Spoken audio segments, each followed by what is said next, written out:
There's just something about having control of your own destiny, of your own work, of what your own choices can be, that just outweighs the benefits of recognition in a unfair system, a system of a false reality.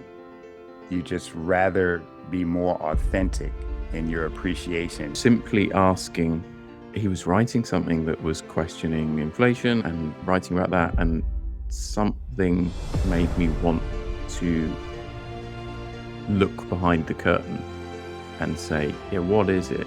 Why am I paying 20% more for olive oil than I was 2 months ago? Why is that? It's very easy to swallow all of the lies that you're fed.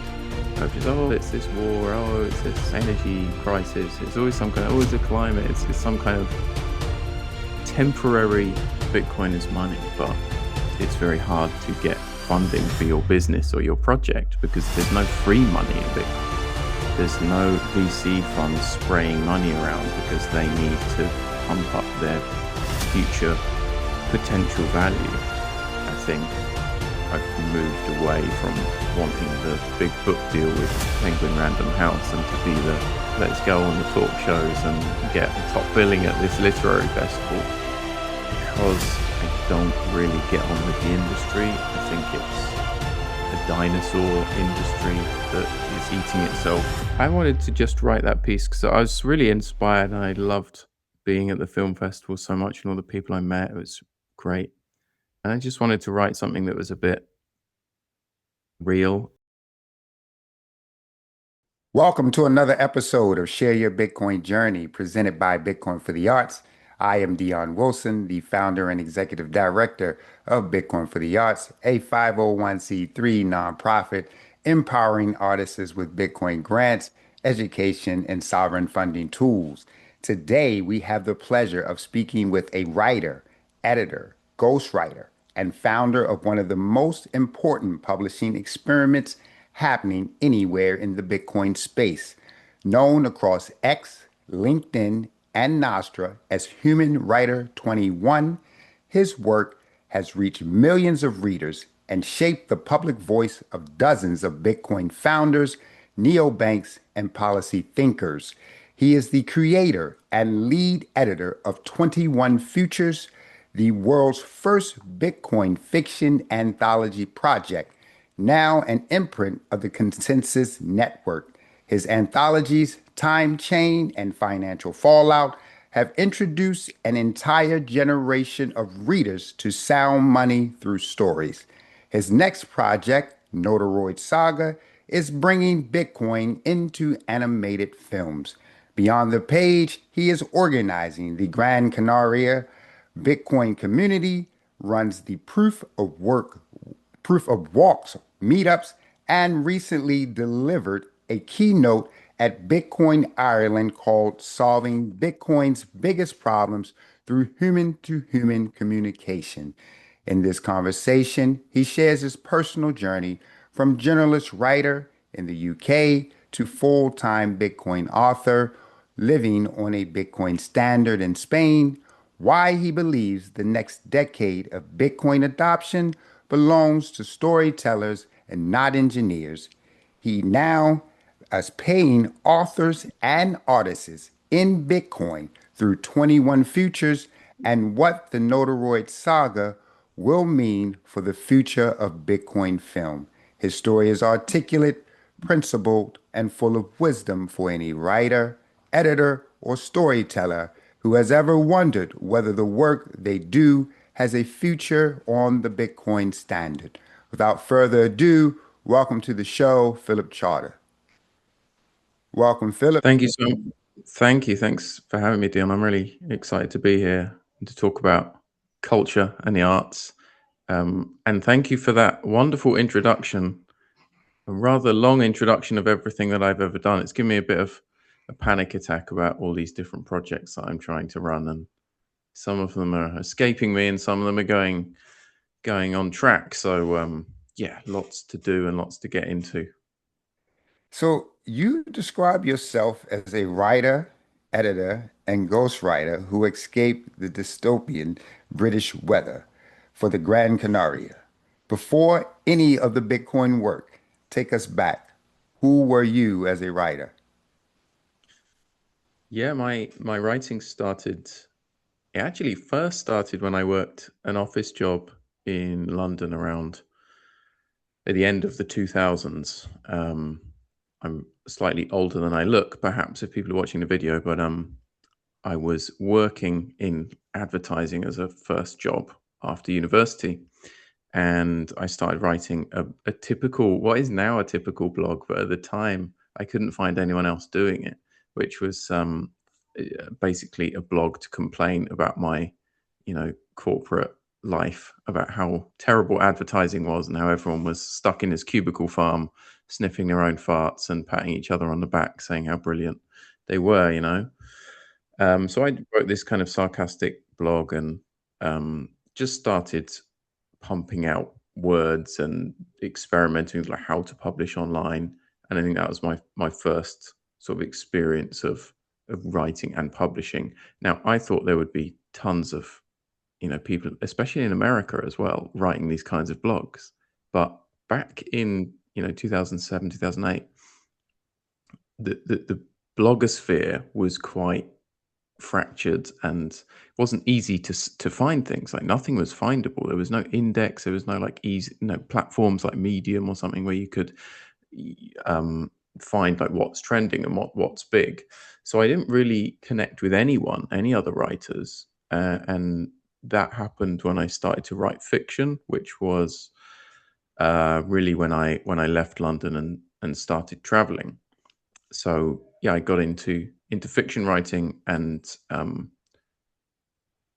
did a lot of work of how to write stories and how to make them not suck. And that took several years. And then I started publishing and hanging out in online communities, publishing a lot of short stories and short fiction with online journals, anthologies, and the whole short fiction world, which is, I suppose, how I started as a writer.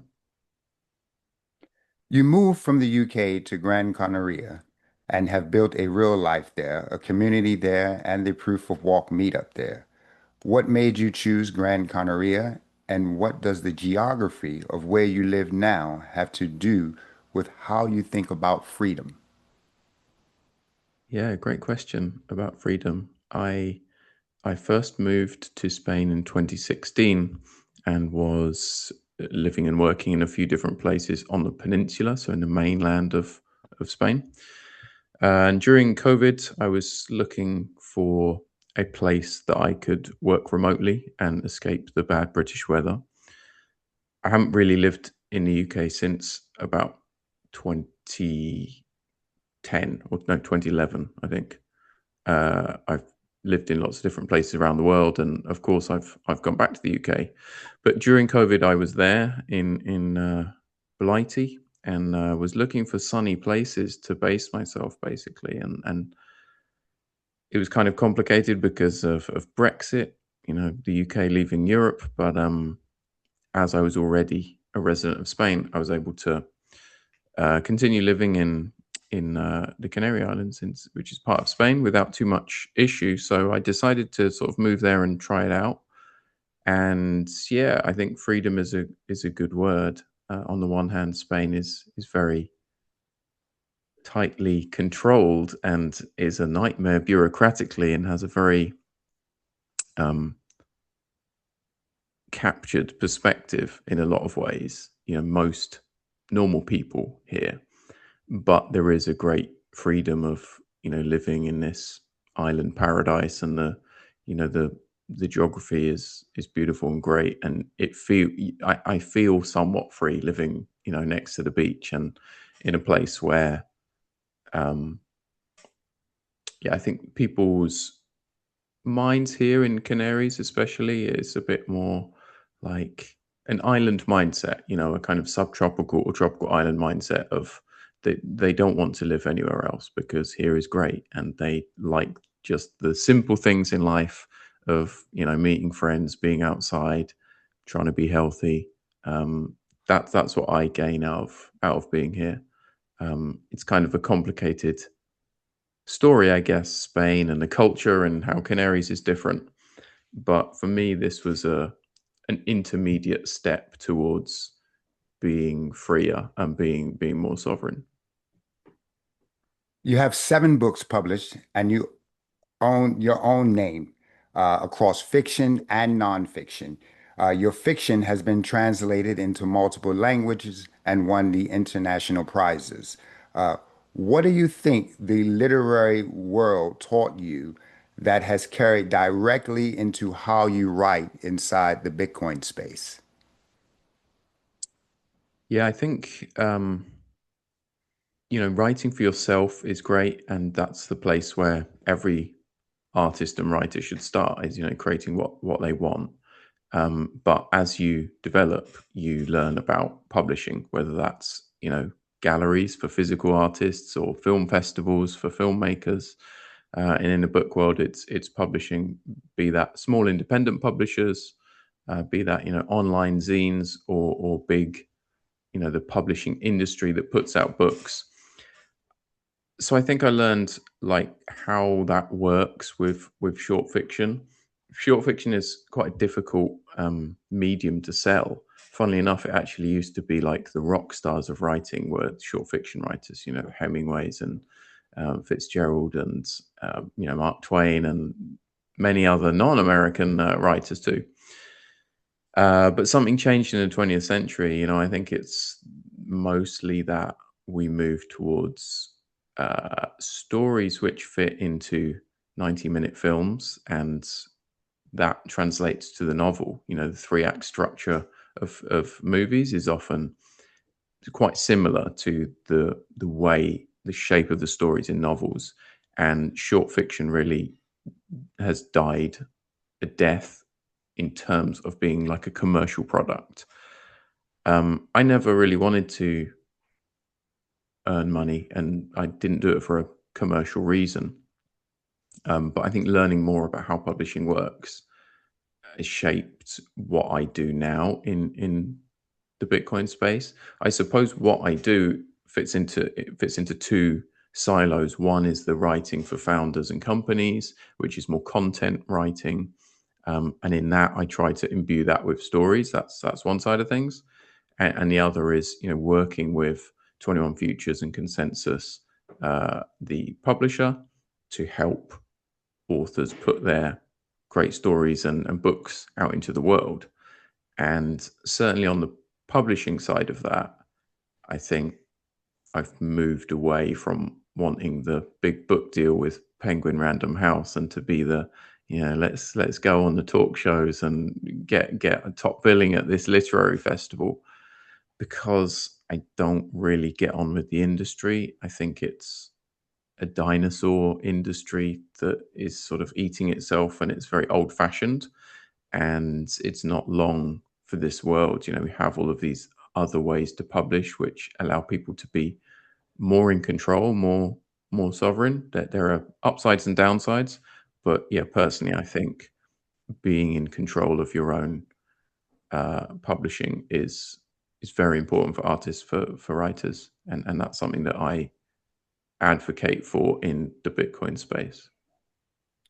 There's just something about having control of your own destiny, of your own work, of what your own choices can be, that just outweighs the benefits of recognition in a unfair system, a system of, a false reality. You just rather be more authentic in your appreciation. And I'm finding this seems to be the ethos of the Bitcoiners that are really building in the Bitcoin space. It's something about the low time preference and the authenticity of just being genuine within yourself that just creates so much more value than being a part of a traditional rigged system.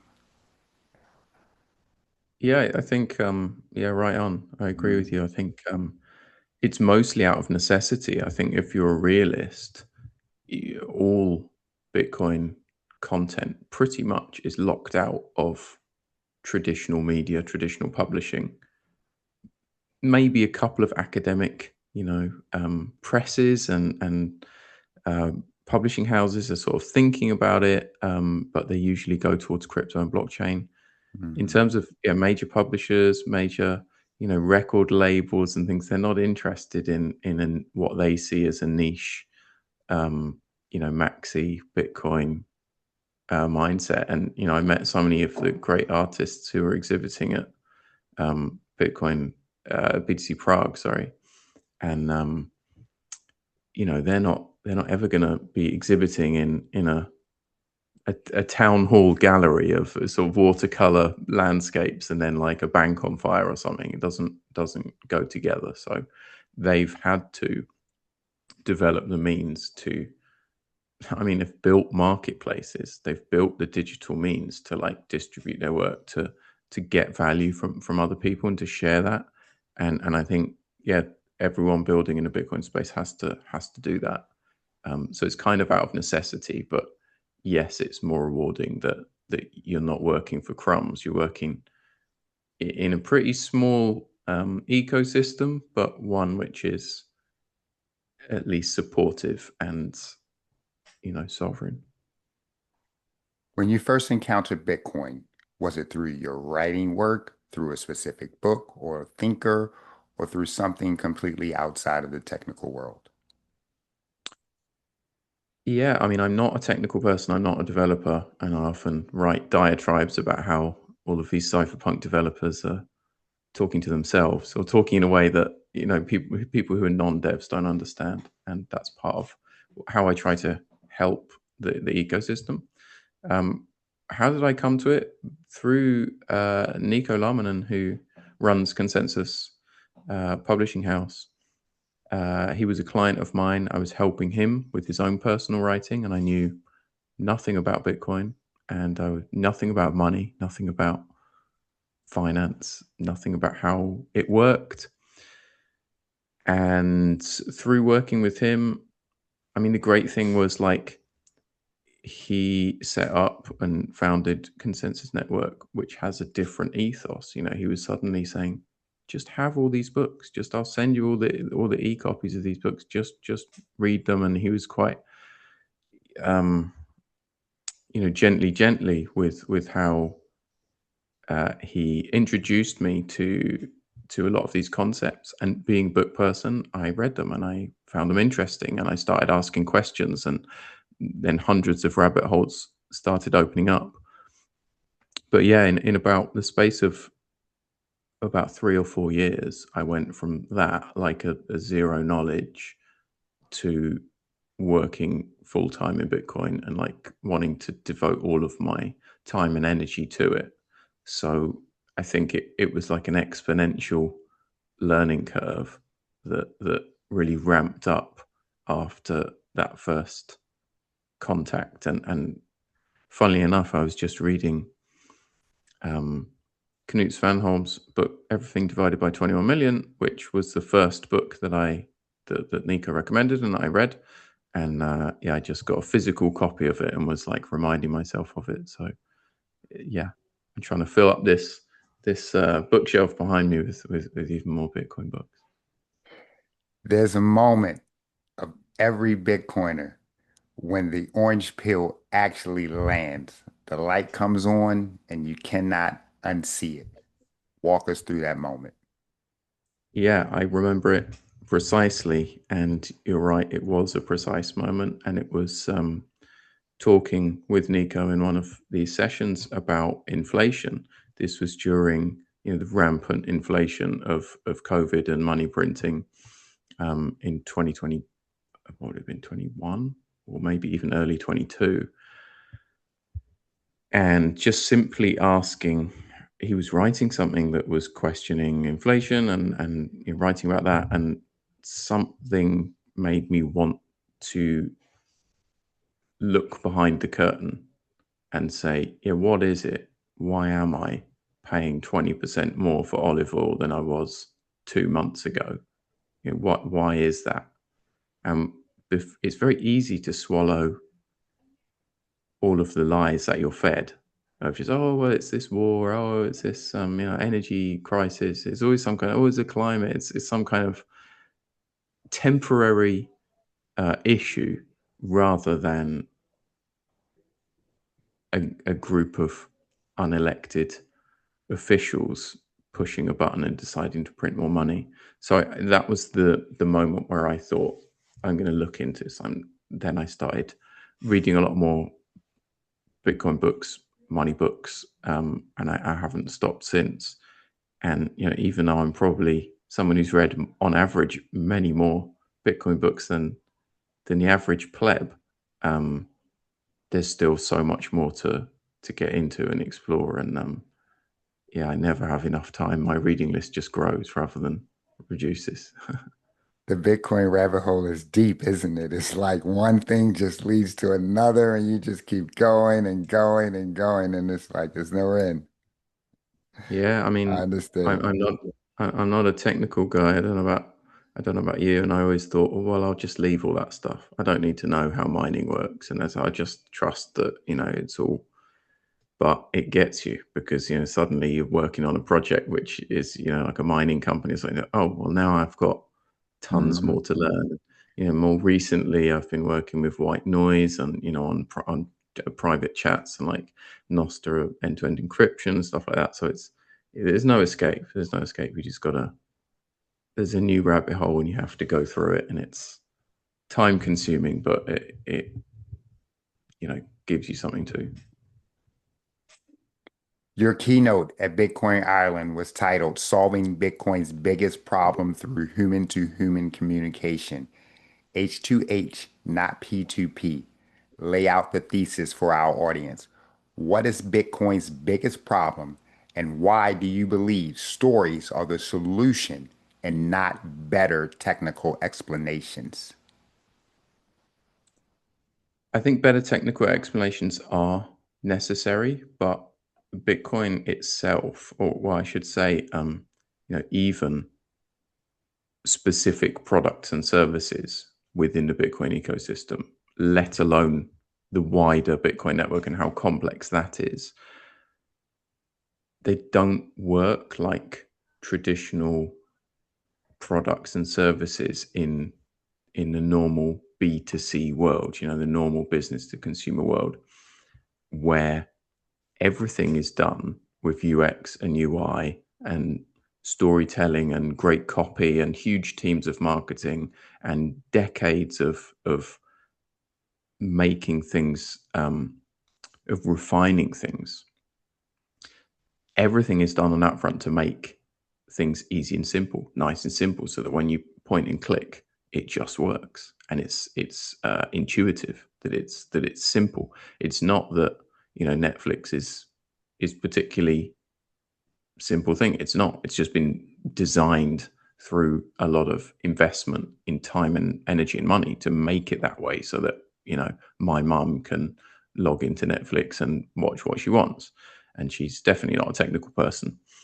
But yeah, getting back to the thesis of what H2H means is, I think all communication from developers, from anyone, business people, anyone working in the Bitcoin space should understand who their audience is and try and reach out to them as people. I think as an industry, as an ecosystem, we're sometimes quite bad at doing that. We say, hey, I've got this, uh, technical cryptographic proof which solves a certain problem in this industry, but we're coming at it from a typical marketing mistake, which is you're talking about your own product rather than what the audience cares about. So yeah, coming to it from that perspective, a lot of the work that I've done, I try to imbue stories and insert them.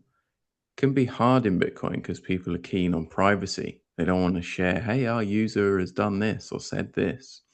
But what I think companies need to go for more, and this could be non-profits, it can be for profits, it can be artists, is getting the reaction from the reader or viewer from whatever you're publishing that says, "Oh, that's me.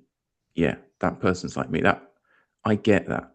And in that respect, you need to tell a lot of stories. You need to tell a lot of different stories. For example, I was a writing coach, and all of the client testimonials that I shared had to be quite different. I couldn't just say, "Oh, I help everyone with the same thing," because it doesn't resonate. I was helping a copywriter with one thing and a content writer with another thing, someone from Brazil with one thing who's a Portuguese speaker, and someone from Russia with another thing, maybe. And once you share those different stories, more people start to say, "Oh yeah, that's me. That resonates with me, and that's a problem I have too."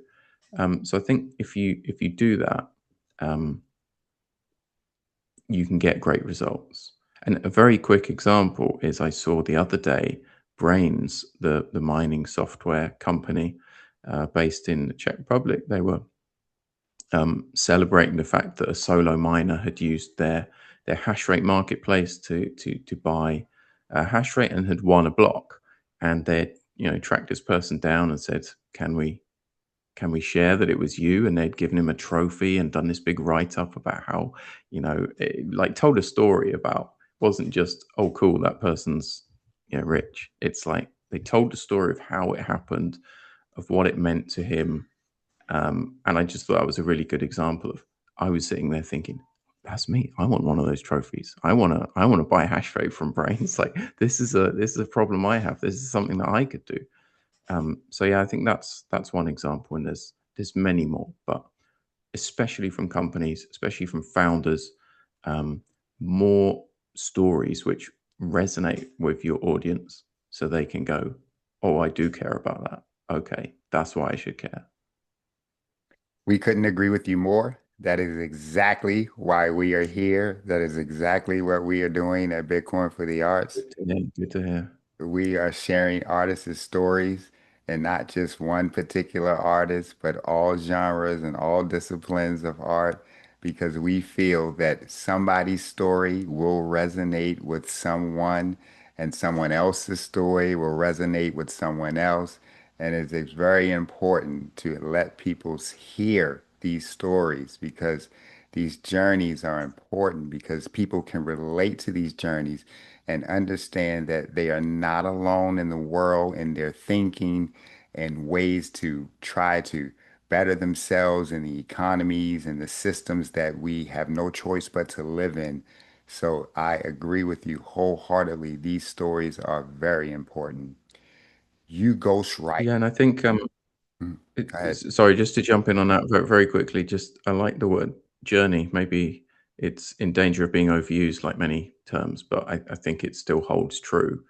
I prefer that way of thinking in that term because everyone is on a journey, whether they're at 0 or 99, in many different aspects of life. I think in the Bitcoin space, because most people are very technical, particularly INTJ, INTP thinkers, they're like, "Oh, well, we just need problem solution. This is a problem. I've got the solution." In marketing terms, that you need a bit more fluff in there. You need a bit more like, "You're on a journey. Come with me. Let's take you to the next step." You can't sell someone to something in one step. Maybe you could in 1920, like, Mhm. buy Coca-Cola, it's delicious, and people go, "Oh, cool, it's delicious. I'll buy it." Now it's like Coca-Cola's marketing is probably like a 5,000 step process of touch points and very complex you know, customer journey. But yes, I like the term journey and think better than problem solution. You ghostwrite for Bitcoin founders, neobank CEOs, and policy consultants. You have helped bring Bitcoin to investors who then wrote checks.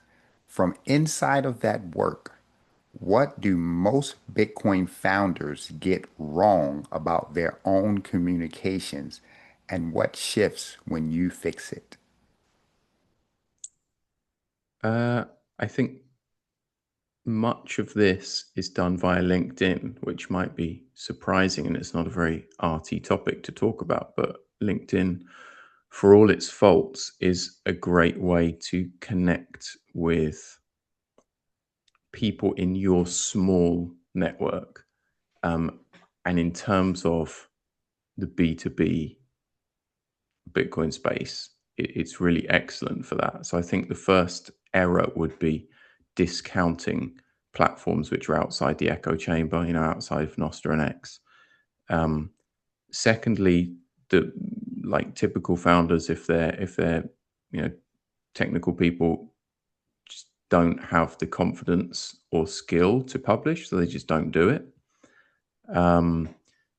And thirdly, it's really like they have the ideas, but it's helping them to bring out those ideas and to develop just a consistent voice. Like if you are a founder, or if you do anything in the space, and you'll know this as a podcaster and running your own project, if you have a consistent message and you put it out every week, every day, every month, whatever it is, people start to get it. Oh, you're the Bitcoin for the arts guy. Oh, you're the totally human writer guy. Oh, you're the person that's founded this company.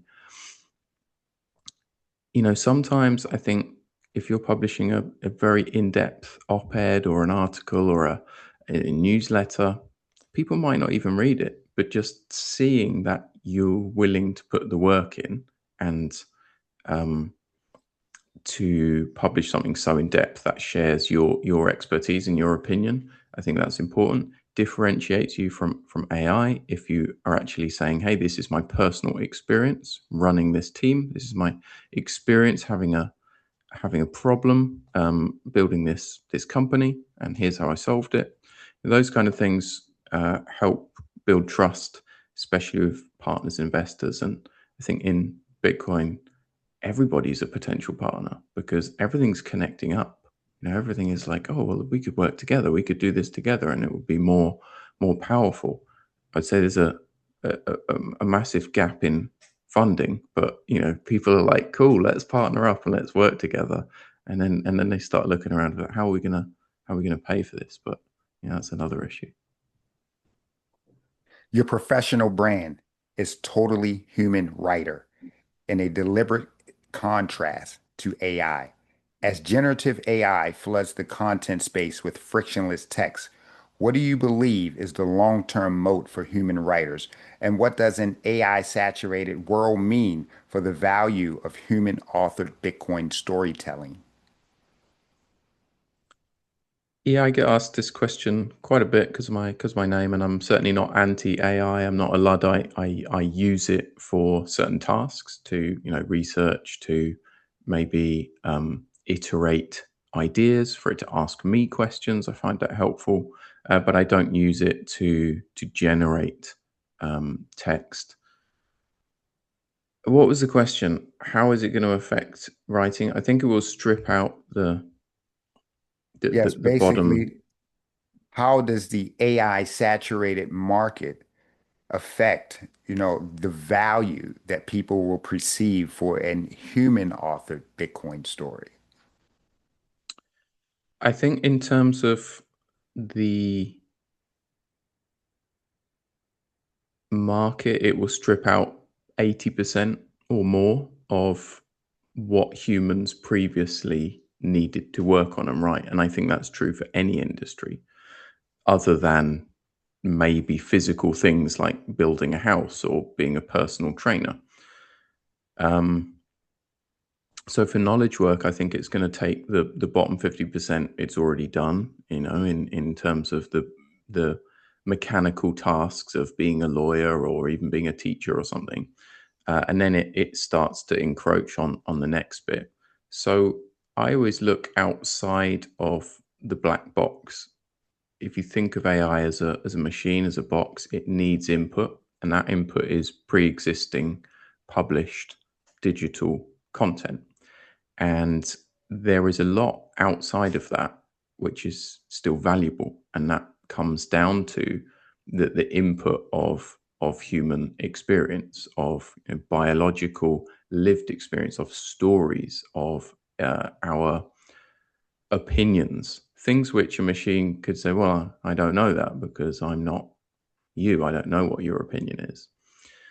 And I think that's true for all artists, not just writing. That's the place to focus on, rather than trying to edit what the machine has spat out or somehow extract value, which is a window that's closing very, very quickly from what the machine can produce.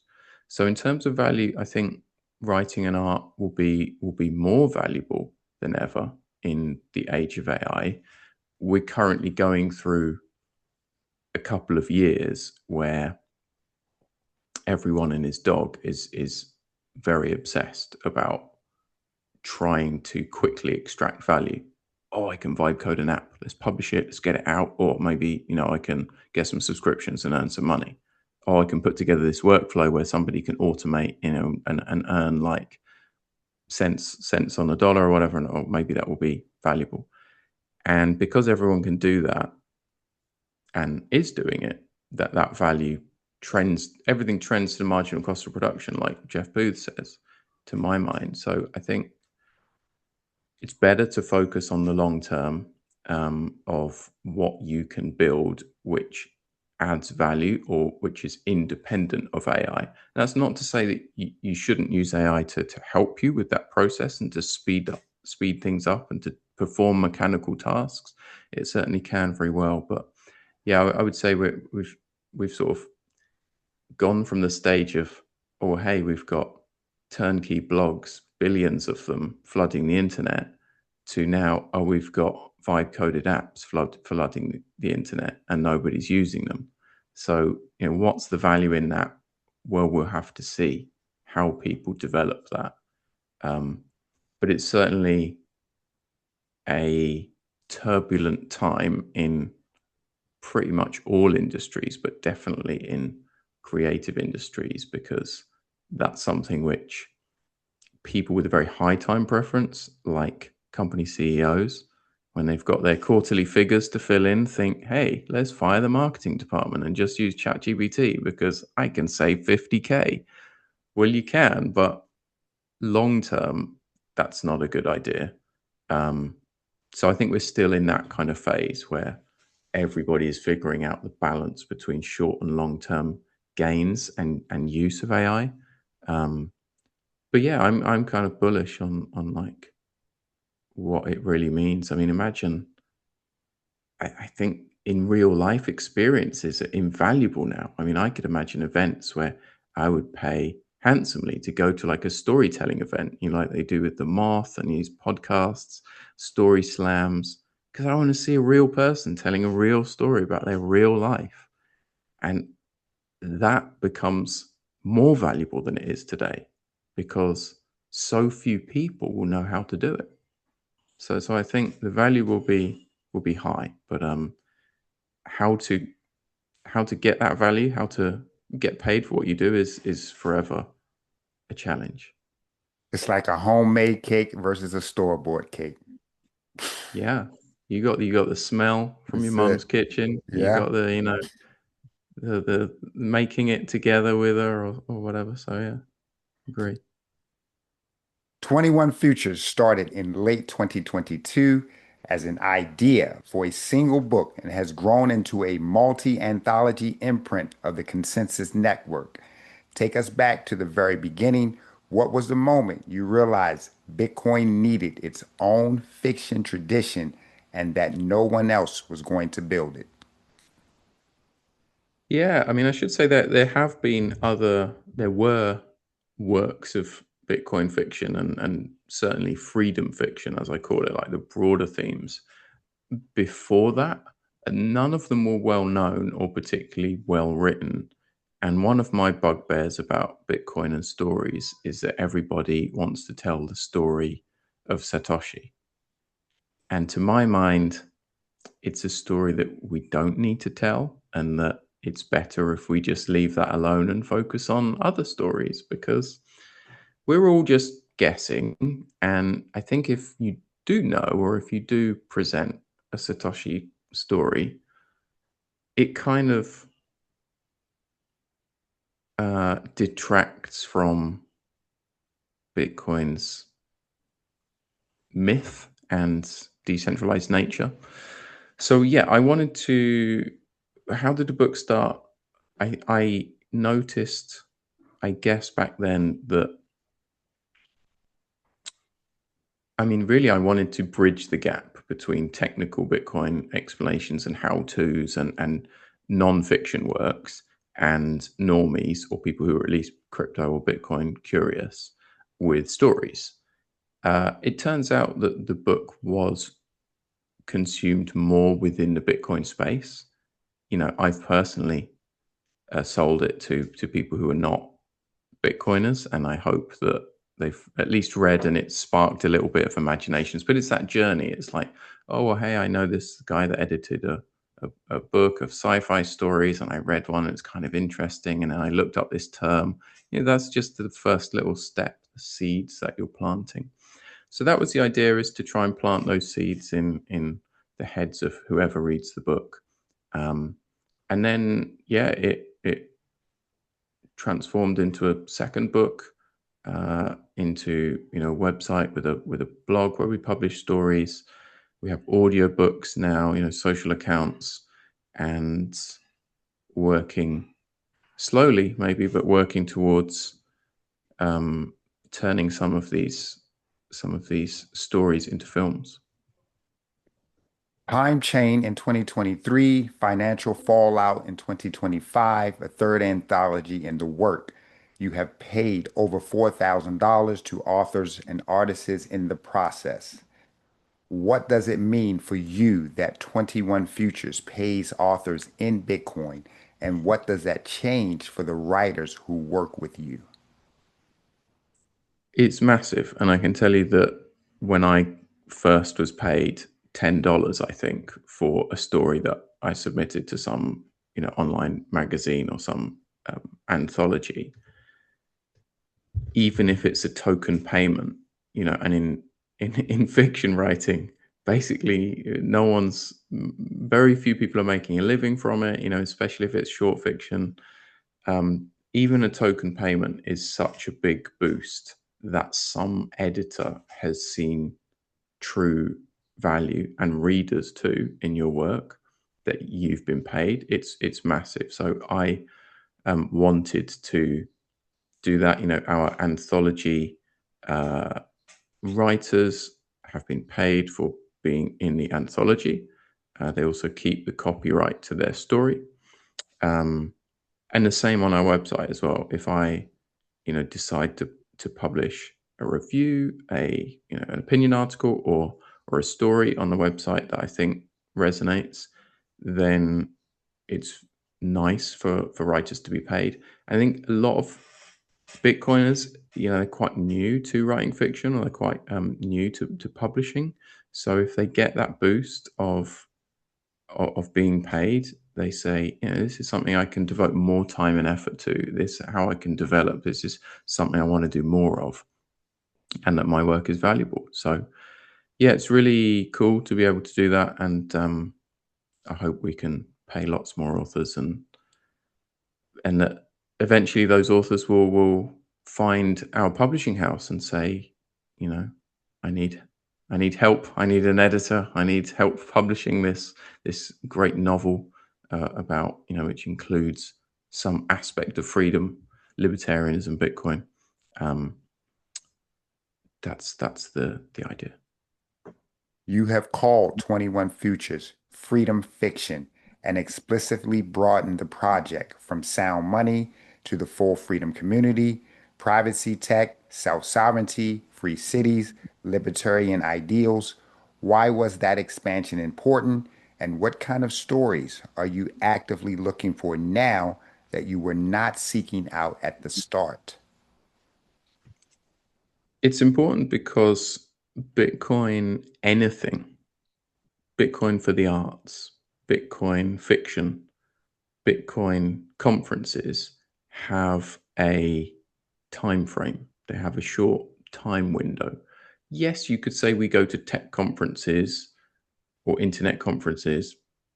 Don't really go to telephone conferences, or especially with digital technology. um, there is a certain window at which that just becomes the norm. Having a mobile phone becomes the norm. So do we need to be saying, hey, I've written some cell phone fiction? This is like the first time people were able to communicate without, sending a beeper message to each other or being connected physically via a landline. And maybe when that first started, it was really exciting. Like, oh, you could include it you could have a whole story about how this group of criminals communicated by cell phone and nobody else had them, so maybe they got an advantage. But that window eventually closes, and I think I'm hoping that Bitcoin fiction won't be a thing in 20 years because everyone will be using Bitcoin. And you don't have dollar fiction, do you? You don't have, as I was saying, cell phone fiction.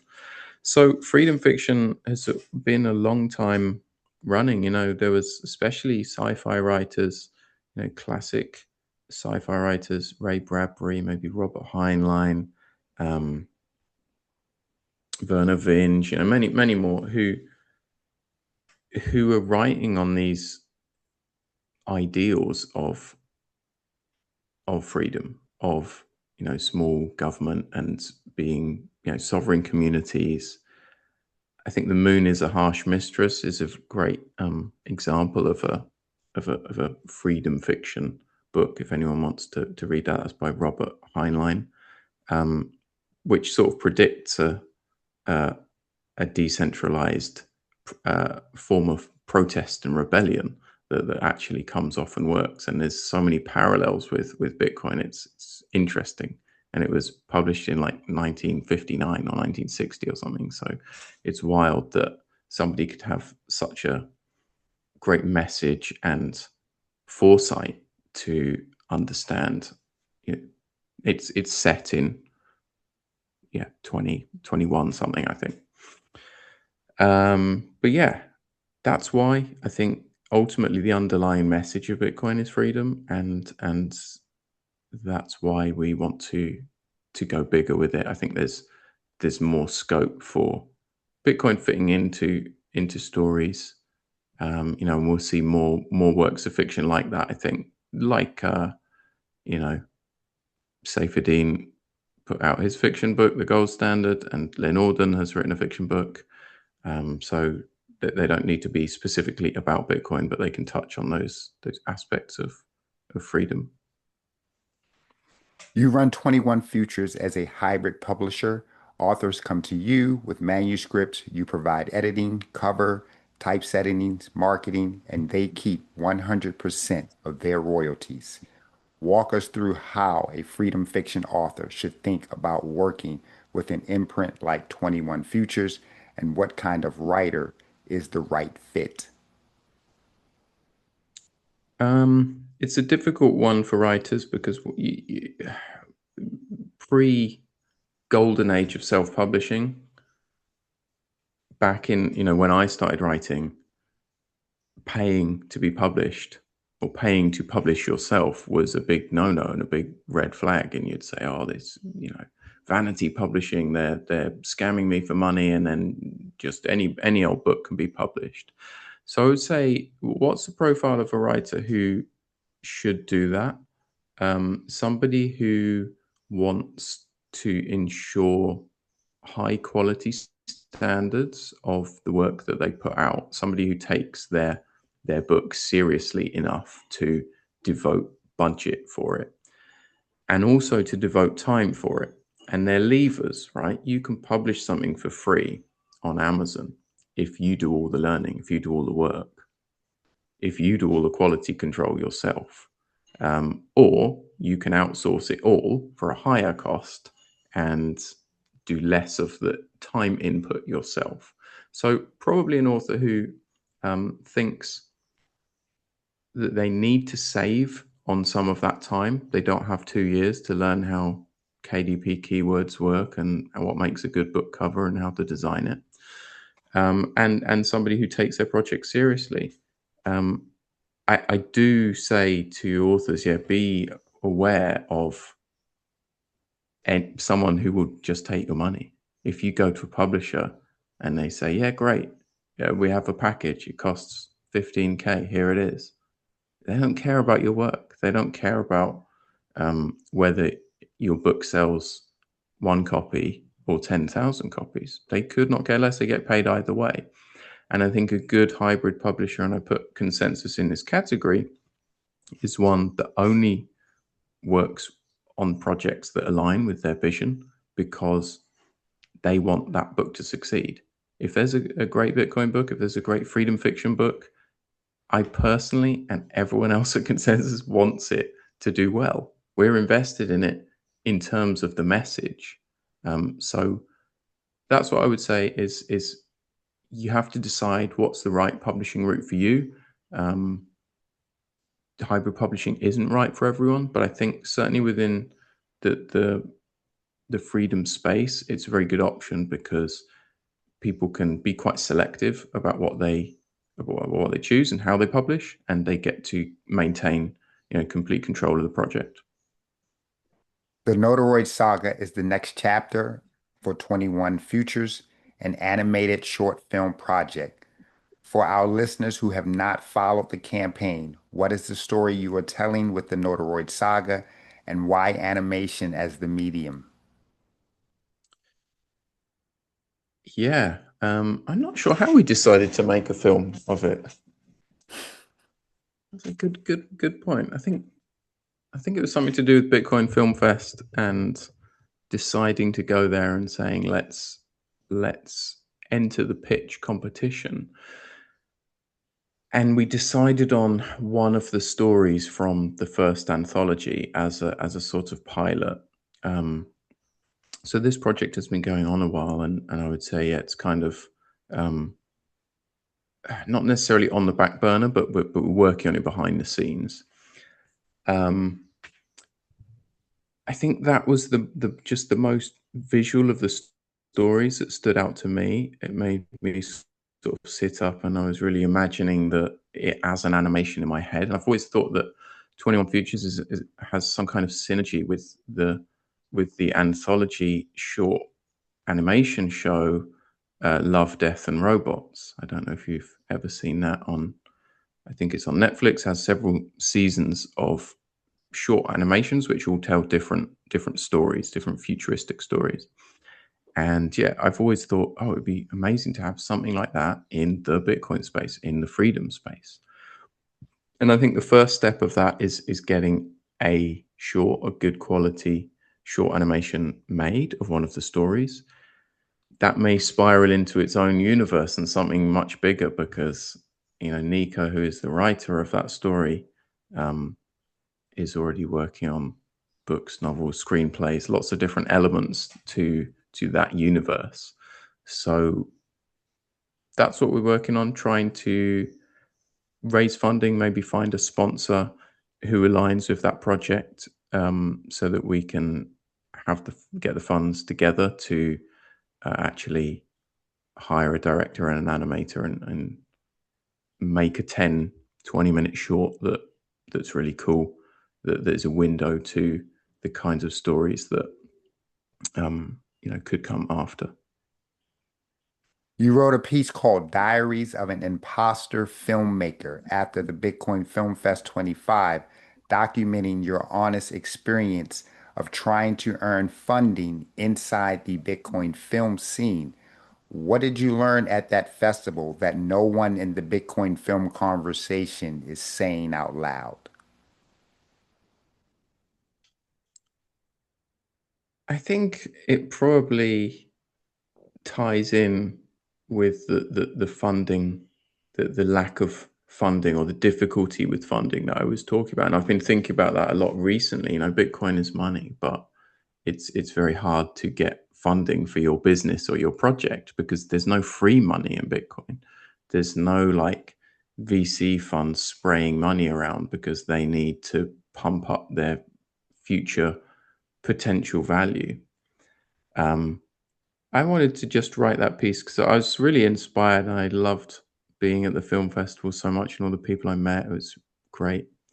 And I just wanted to write something that was a bit real and honest. And I hope that piece kind of gave a taste of what it's really like to be involved in that. Um, I think Bitcoin Film Fest, shout out to them. They do a great job of helping filmmakers find funding and promote, and they give people a platform um,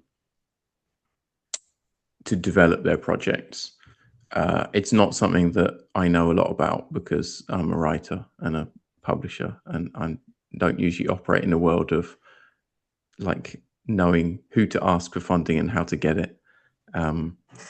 So it's a challenge, but I think if people read that piece, you can probably it's on European Bitcoin. It's on maybe the Bitcoin Art Magazine website as well. Maybe it's on my blog, but yeah, you can check it out and see what it's really like to try and get a film funded. Well, that's another reason why we started Bitcoin for the Arts too, Philip, is because we Oh, understand that, these Bitcoin projects are dear to our heart and they mean a lot to us. But finding funding and resources outside of the traditional system and rails, it can be challenging. So we want to create a platform for artists like yourselves and other artists that are building these projects to help you all create visibility and help find funding for artists in these projects because we also feel that these are very, very important things. Bitcoin for the arts. there they are. Yeah, yeah. We actually And, just and became a founding. you're doing great work by setting it up. Well, we hope to do more. We think this is just the beginning, and we appreciate the journey that we're on and having artists like you share your stories.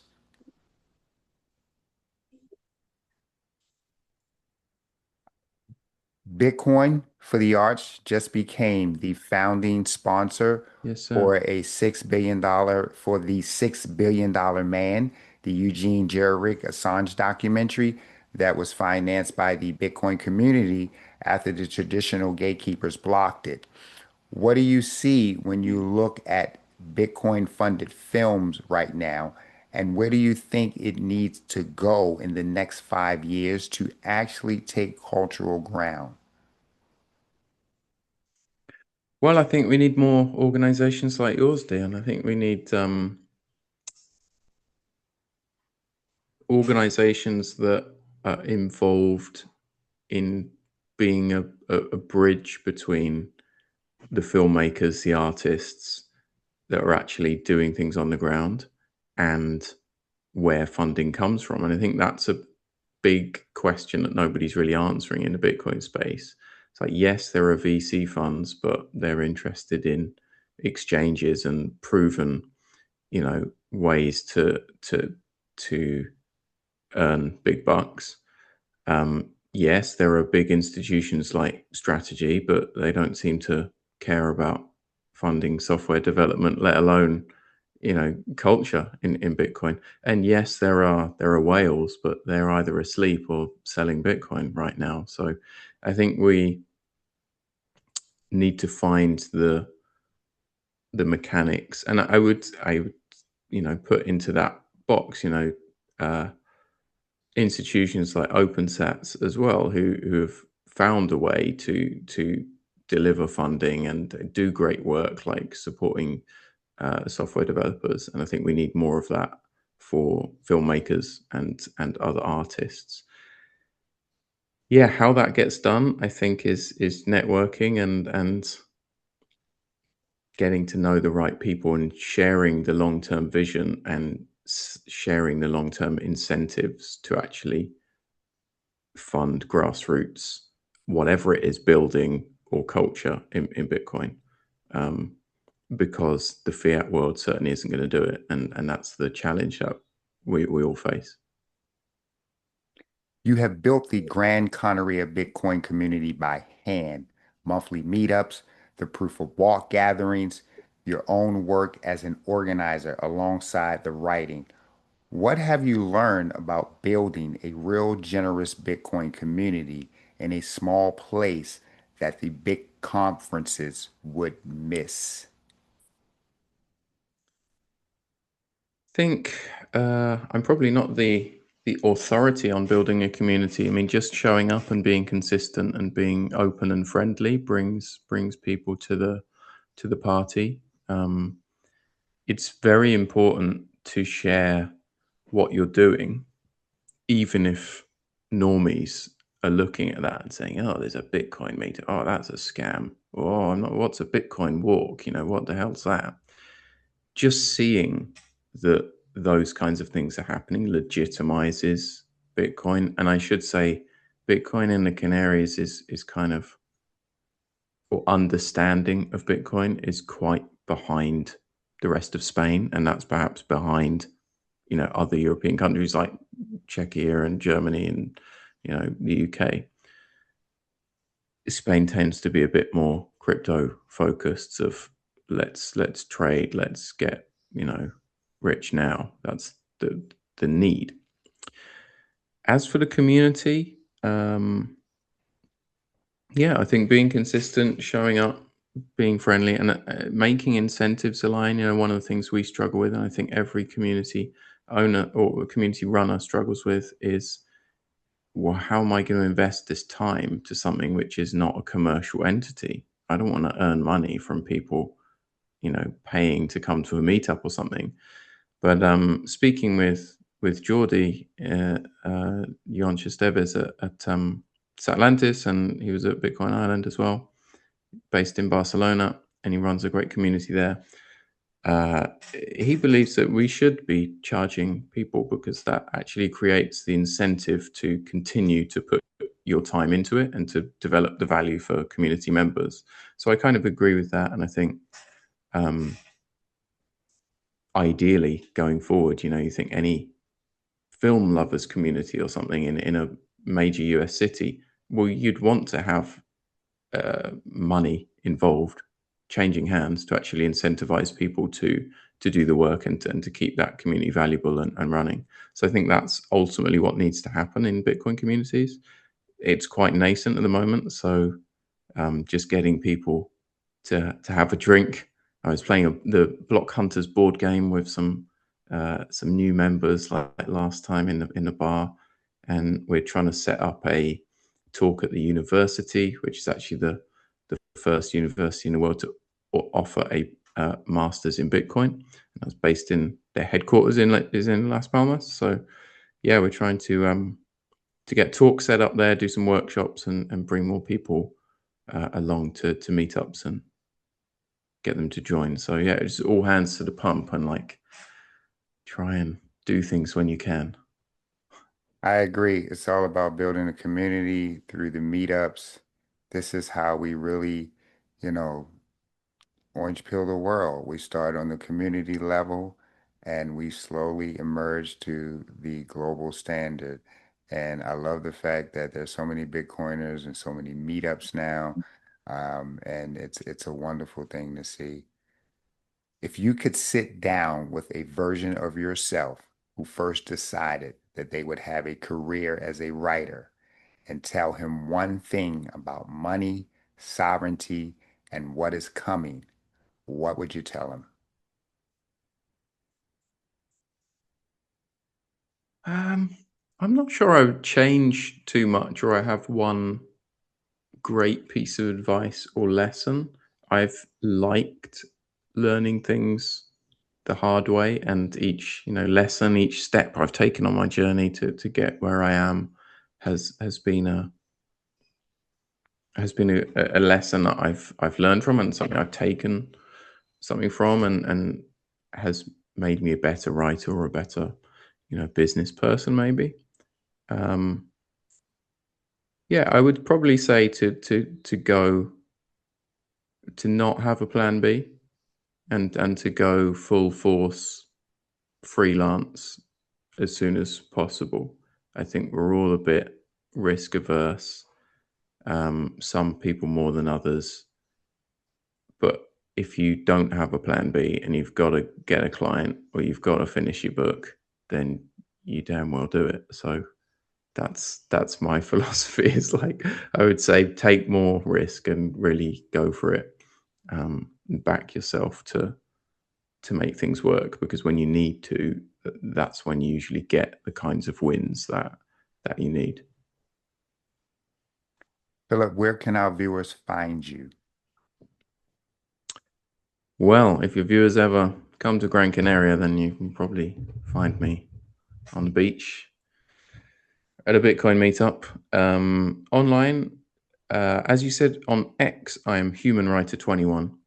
Elsewhere, Noster, and my own website and LinkedIn, I'm Totally Human Writer.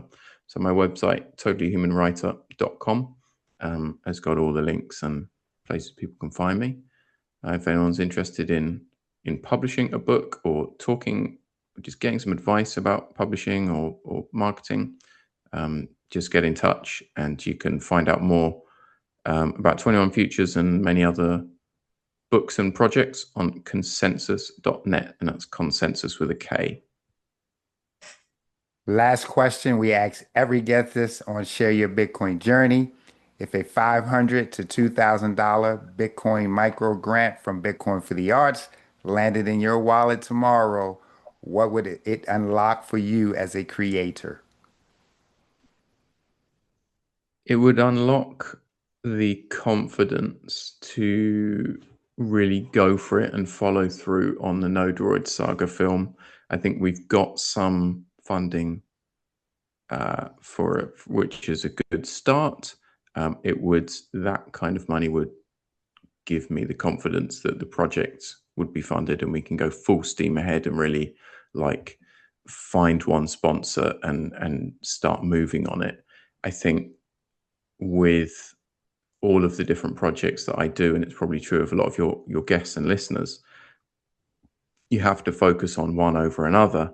And as I said, we're working in the background on that film project at the moment because we have other things which take up our daily lives and mindset. So yeah, I think an injection of 3 million sats or whatever it would be would be very helpful in